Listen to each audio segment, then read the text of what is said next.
그러니까 뭐 누구나 혼자 산다면 좀 외로움을 느낄 수 있죠. 저 같은 경우 예를 들면 혼자 사는 사람은 좀 외로움을 느낄 수 있어요. 우리 영래 형제 외로움을 좀 느끼나요?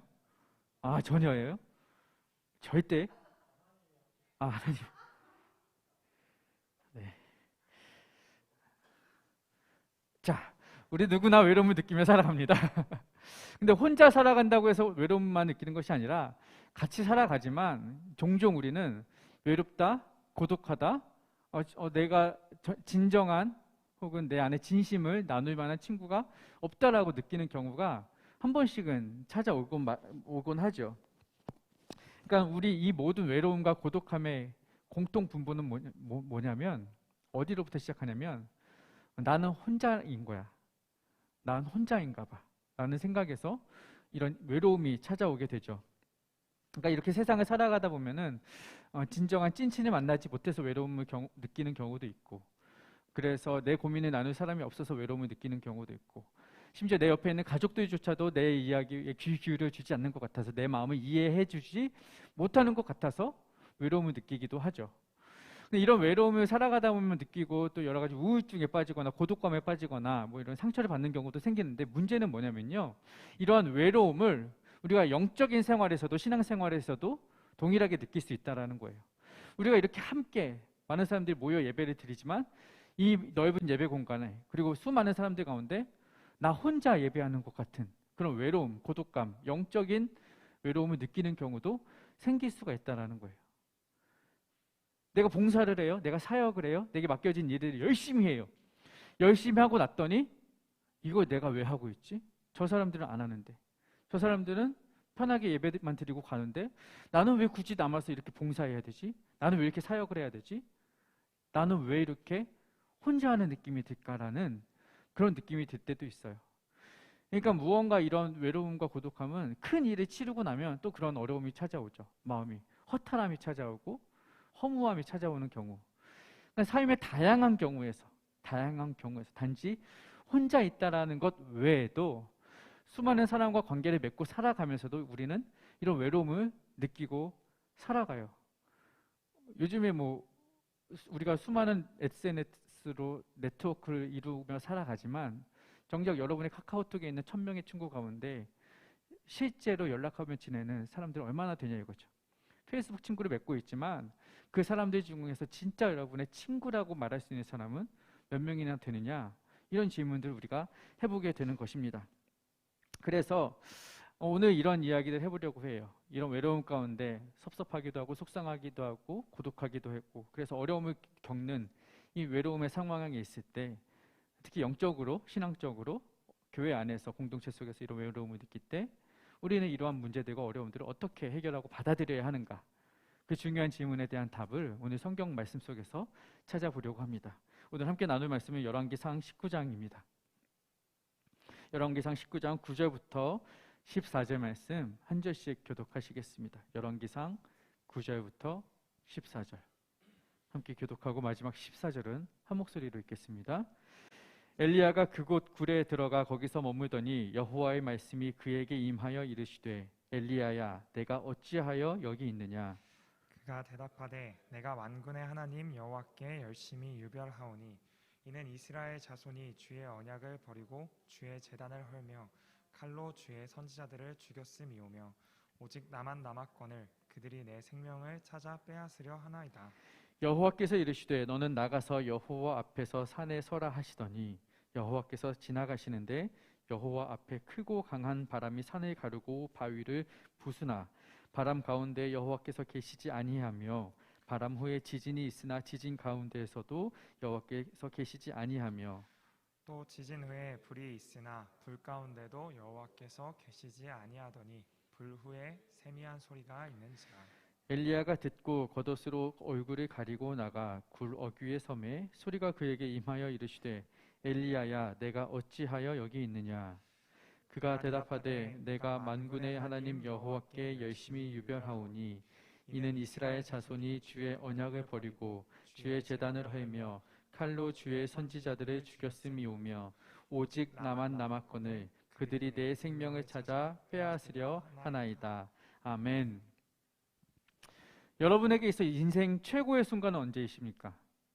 내 인생에서 꼽을 만한 탑의 순간 언제가 있으세요? 지혜자매님 언제가 있으세요? 작년, 오늘, 결혼기념일. 너무 좋아하시는데요? 우리 지혜자매님은 작년, 오늘 결혼을 하셨습니다. 1년 지났는데 여전히 행복하세요? 아멘. 감사합니다. 최고의 순간이었을 거예요. 아마 여성분들에게, 자매분들에게 있어서는 또 인생 최고 아름다운 순간이라고 우리가 신부가 주인공이 되는 그런 날이죠. 우리 스다 자매님 그 앞두고 있는데 그 날이 속히 오기를 축복합니다. 네.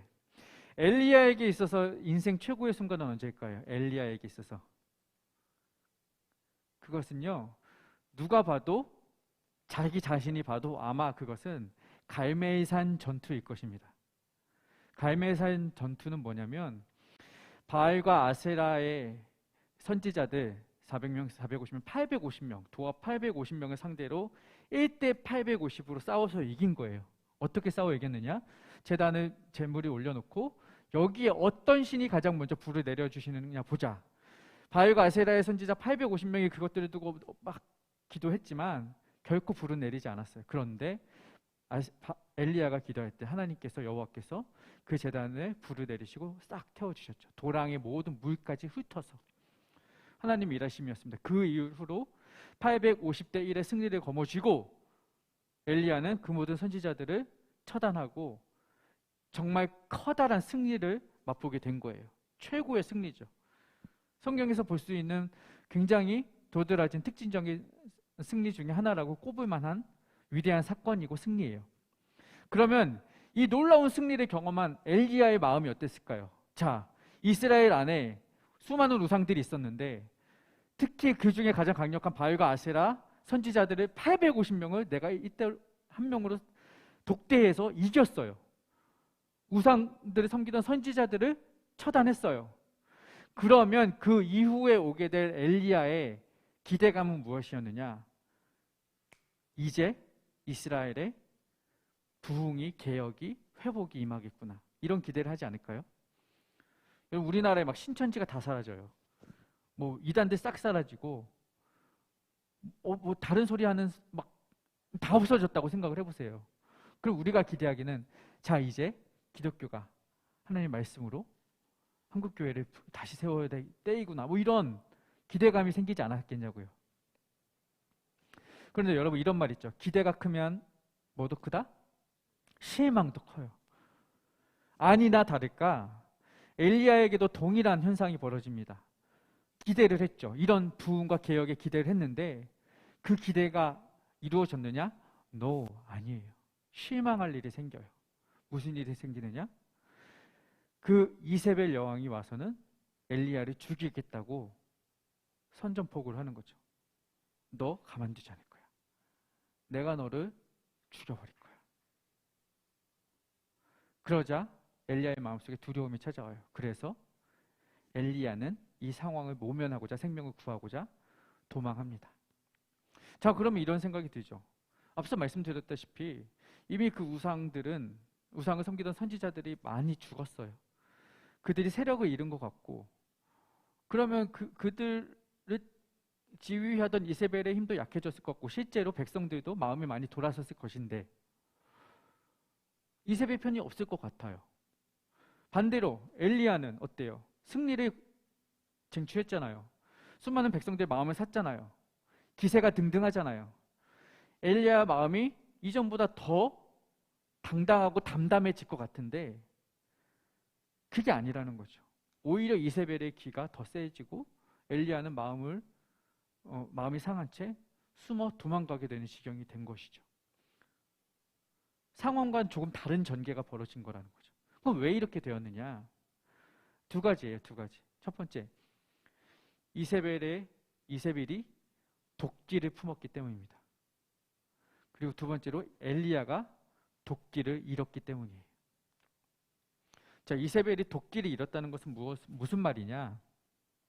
여러분, 속담 중에 이런 말 있죠. 도간에 든 쥐. 다 알죠? 도간에 든 쥐란 말이 있어요. 도간에 든 쥐는 무슨 말이냐? 위기와 사면 초과에 처한 사람을 빗댈 때, 야, 너 도간에 든 쥐야, 이런 얘기를 하잖아요. 그러면 우리가 생각할 때 이 쥐는 정말 위기에 처한, 정말 위급한 상황일 거라고 생각을 하는데요. 실상은 그렇지 않아요.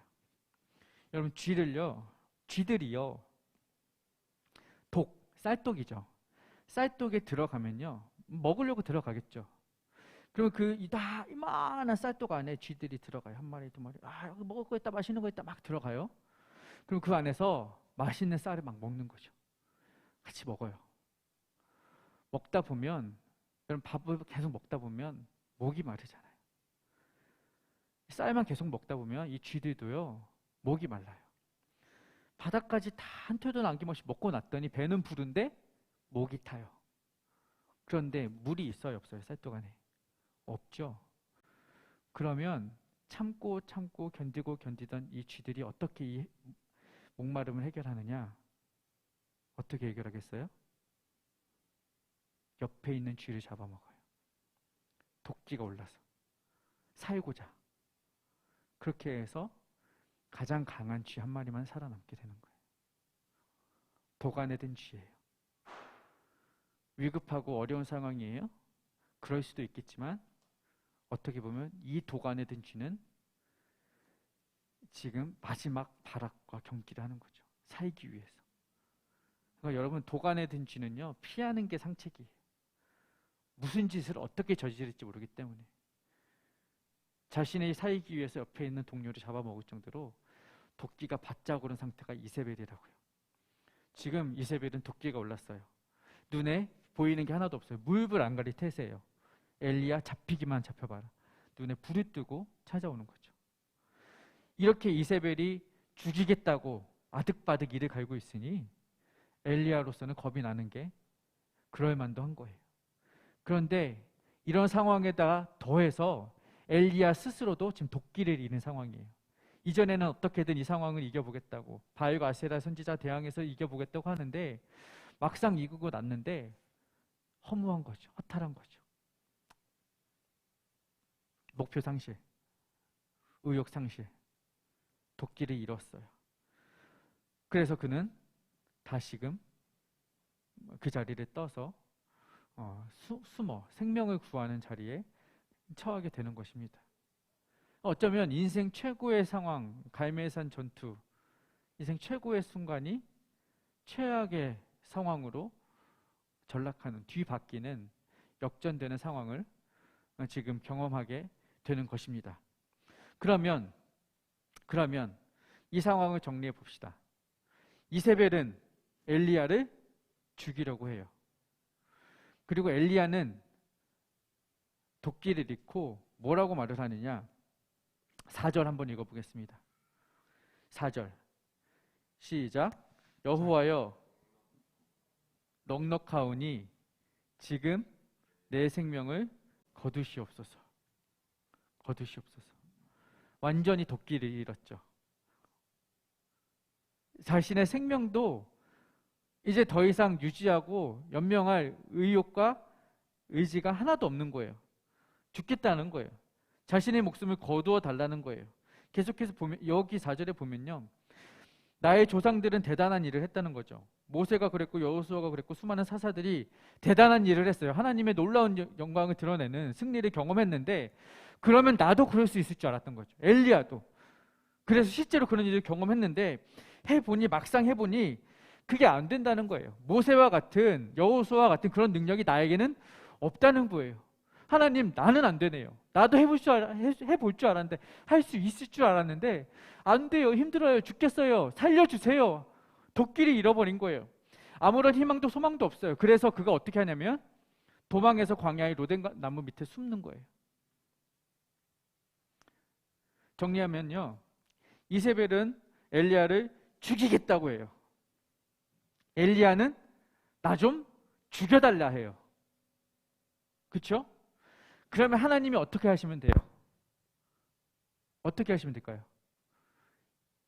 엘리야를 죽이려고 하고 엘리야는 죽겠다고 하고, 하나님은 엘리야 죽이시면 간단한 거 아닌가요? 그럼 상황 종료예요. 그렇죠? 죽이겠다는 사람이 있고 죽겠다는 사람이 있으니 그건 죽이시면 되는데, 이 기도에 대한 하나님의 답은 엘리야를 죽이시는 게 아니라 정반대의 행동을 하십니다. 무슨 일이냐? 하나님은요, 엘리야를 그냥 두지 않고 그에게 빵과 물을 가져다 주세요. 로뎀 나무 아래서 여호와여 나 좀 뭐라고 했어요? 넉넉하오니 지금 내 생명을 거두어 주십시오라고 말하는 그에게 생명을 거두기는커녕 생명을 부어주시는 거예요. 죽음을 달라 하는데 삶을 주시는 거예요. 지금 하나님의 방법이 달라요. 왜냐? 하나님은요, 생명의 하나님이시기 때문입니다. 아멘. 하나님은요, 생명의 하나님이세요. 살리시는 하나님이세요. 우리에게 영생을 주시는 하나님이세요. 하나님은요, 하나님의 사랑하는 백성들을 죽음 가운데, 고난 가운데, 고독 가운데, 고통 가운데 내버려 두지 않으시는 거예요. 어떻게든 이 자식을, 이 사람을, 이 아이를, 이 백성을, 이 동역자를 살리시기를 원하시는 분이 하나님의 마음인 거예요. 그러니까 엘리야 편에서 자신의 쓸모없고 죽어야 되지만 하나님은 다르게 보시는 거죠. 우리가 볼 때 우리는 쓸모없는 사람이죠. 하나님은 쓸모를 찾아야 될 존재로 보시는 거죠. 우리가 볼 때 우리는 죽어 마땅하지만 하나님은 살아 마땅하는 거예요. 우리가 볼 때 우리는 살아야 할 이유가 하나도 없지만 하나님 볼 때 우리는 살려야 할 이유가 충분한 것이 우리인 거죠. 하나님은 우리를 살리기 원하세요. 우리가 우리를 포기해도 하나님은 우리를 포기하지 않으십니다. 그게 하나님의 원리예요. 그러니까 하나님께서 찾아가 말씀하시죠. 9절에 뭐라고 말씀하시느냐? 9절 함께 읽어볼까요? 시작. 엘리야야 내가 어찌하여 여기 있느냐? 찾아가 만나주시는 거예요. 너가 어찌하여 여기 있느냐? 그때 엘리야의 대답이 뭐예요? 10절 시작. 그가 대답하되 내가 만군의 하나님 여호와께 열심히 유별하오니 이는 이스라엘 자손이 주의 언약을 버리고 주의 제단을 헐며 칼로 주의 선지자들을 죽였음이오며 오직 나만 남았거늘 그들이 내 생명을 찾아 빼앗으려 하나이다. 아멘. 그는 열심히 유별한 자이었는데 지금은 어떤 상황이라고요? 오직 나만 남은 상황이라는 거예요. 지금 이게 엘리야가 판단하는 자신의 상황이고, 엘리야가 의지와 의욕을 잃고 도끼를 잃게 된 원인이 바로 여기 있는 거예요. 나 이렇게 열심히 했는데, 열심히 유별나게 했는데 결국 남은 게 뭡니까? 나 혼자입니다. 이게 힘들다는 거죠. 이 외로움을 말하는 거예요. 지금 엘리야의 문제점은요, 다른 게 아니에요. 나 외로워요. 하나님 나 외로워요. 하나님 나 외로워요. 제가 정말 열심히 했는데 결과가 이게 뭐예요? 꼴이 이게 뭐예요? 상황이 이게 뭐예요? 나라가 이게 뭐예요? 교회가 이게 뭐예요? 우리 가정 이게 뭐예요? 하나님 우리 사업장 왜 그래요? 나 열심히 했는데 내 미래는 왜 그래요? 열심히 했는데 뭔가 좀 다른 결과를 기대했는데 기대가 이만큼 컸는데 그 기대가 안 되니 실망이 커지는 거죠. 외로워지는 거예요. 이 10절 나 외롭습니다라는 구절이 10절과 14절이 똑같은 말이 한 번 더 반복을 해요. 똑같은 구절이에요. 그만큼 외롭다는 거예요. 그만큼 힘들다는 거예요. 그래서 혼자서는 더 이상 아무것도 할 수 없으니 이 유별난 열심을 더 이상 낼 수 없으니 차라리 죽여달라라는 말이 나오고 마는 것입니다. 그런데 여러분, 우리가 다시 한번 찬찬히 엘리야의 삶을 되짚어 보자고요. 그가 정말로 혼자였냐 이거죠. 그가 정말로 혼자였느냐. 정말 열심히 유별인 사람이 엘리야 혼자밖에 없었을까요? 여러분 사르밧 과부 이야기 기억해요? 엘리야가 사르밧이란 동네에 들어가서 먹을 것이 없었는데 한 과부 집에 찾아가요. 가서 나한테 먹을 것 좀 꺼내주셨을 때 그 사르밧 과부가 어떻게 해요? 내가 우리 집에 먹을 게 이 가루 한 움큼이랑 기름 한 방울밖에 없는데 내가 이거 떡 구워 먹고 죽으려고 했는데 당신께 드리겠습니다. 하나님 선지자인 엘리야에게 드리는 거예요. 이 사르밧 과부의 열심은 뭐예요? 엘리야는 그 사르밧 거부의 열심도 경험했잖아요. 자기가 살려고 하는 것이 아니라 남을 살리려고 하는, 하나님의 선지자를 살리고 대접하고자 하는 그 여인과 그 아들의 열심을 그는 경험했던 사람인데 그걸 기억하지 못하고 있어요. 바로 18장에 보면 어떤 일이 나오냐면 아합 왕의 신하였던 오바댜 이야기가 나와요. 이 오바댜가 어떤 사람이냐면 아합 왕의 신하로 있으면서 어떤 일을 했냐면 하나님의 선지자 100명을 굴에다 숨겨놓고 매일같이 물과 떡으로 먹여 살립니다.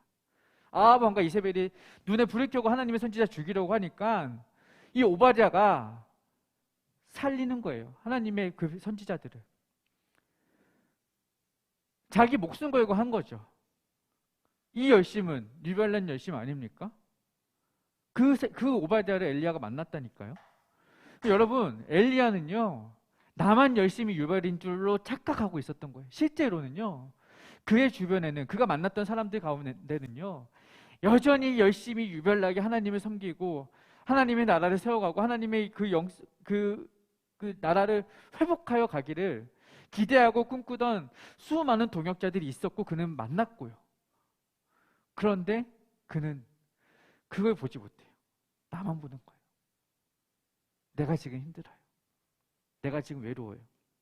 여기에 빠져 있는 거죠. 여러분, 우리는 혼자 하지 않았어요. 지금 우리가 여기까지 온 것들 혼자 하지 않았어요. 누군가의 도움으로 같이 왔고요. 누군가의 헌신이 같이 있었던 거예요.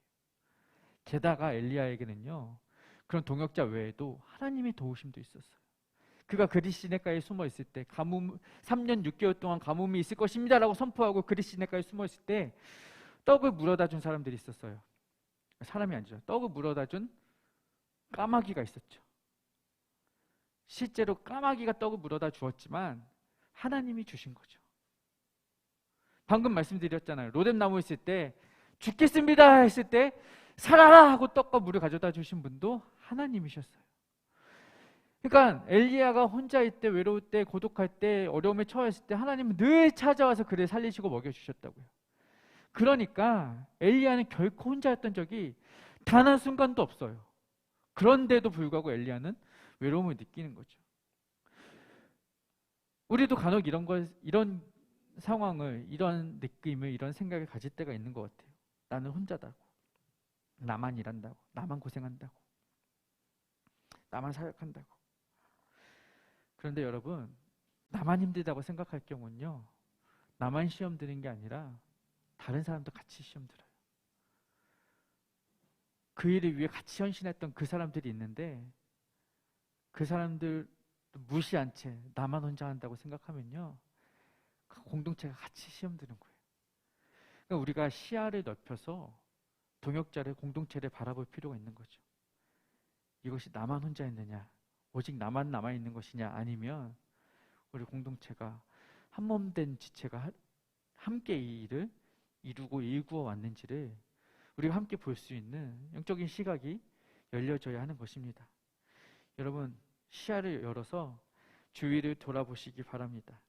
돌아보시면 결코 나 혼자가 아니었음을 여러분도 깨닫게 되실 것입니다. 그리고 그때 비로소 하나님이 주시는 또 다른 방법의 위로도 경험하게 되실 거예요. 엘리야가 나 혼자 있다고 얘기했을 때 하나님이 어떤 답을 주셨느냐면요, 아니야, 너 혼자 아니야. 너 지금까지 혼자라고 느꼈어? 지금까지 혼자 아니었고 앞으로도 너는 혼자가 아닐 거야 하면서 7,000명이나 남아있어.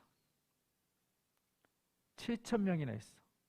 심지어 바알과 아세라에게 무릎 꿇지 않은 순전하고 순수한 신앙을 가진 7,000명이야.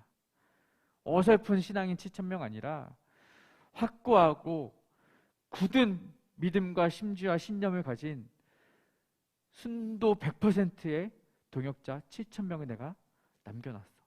걱정하지 마. 붙여주시는 거예요. 여러분, 하나님이 말씀하십니다. 여러분 혼자가 아니라고 말씀하시는 거예요. 그리고 여러분과 함께할 또 다른 동역자들을 찾고 계시고 준비해 두시고 붙여주실 것입니다. 그렇게 여러분은 함께 그 길을 걸어가게 되실 거예요. 사실 이 이야기, 엘리야의 이야기를 보면 하나님은 어떤 따스한 위로나 격려를 하시진 않았어요. 들으시고 그냥 그 필요를 채워주셨어요. 아, 외롭구나. 사람이 필요하구나. 사람을 보내어 채워주셨습니다. 하나님께서는요, 여러 말로 위로할 필요가 없으셨어요. 그냥 그 사람의 필요를 정확히 보시고 주신 거예요. 동일하게 우리에게도 그런 필요가 있다면 하나님은요, 정확히 보시고 그 필요를 채워주실 것입니다. 그리고 이렇게 말씀하실 거예요. 내가 너를 위해 함께할 사람을 준비해 두었어. 힘들어하지 말고 외로워하지 말고 함께 가자. 하나님의 위로가 저와 여러분의 삶에 또한 고독과 어려움과 외로움이 찾아오는 순간에 그렇게 들려지시기를, 그렇게 힘이 되어지시기를, 하나님만 붙잡고 나아가시는 저와 여러분 되시기를 주님의 이름으로 축복합니다. 우리 다산 따스한 공동체가 그렇게 함께 세워져가는 든든한 동역자 관계가 되어지기를 주님의 이름으로 축복합니다. 옆에 분에게 축복하고 격려합시다. 당신이 나의 동역자입니다. 내가 당신의 동역자입니다. 축복하세요. 내가 당신의 동역자입니다. 우리 함께 찬양하고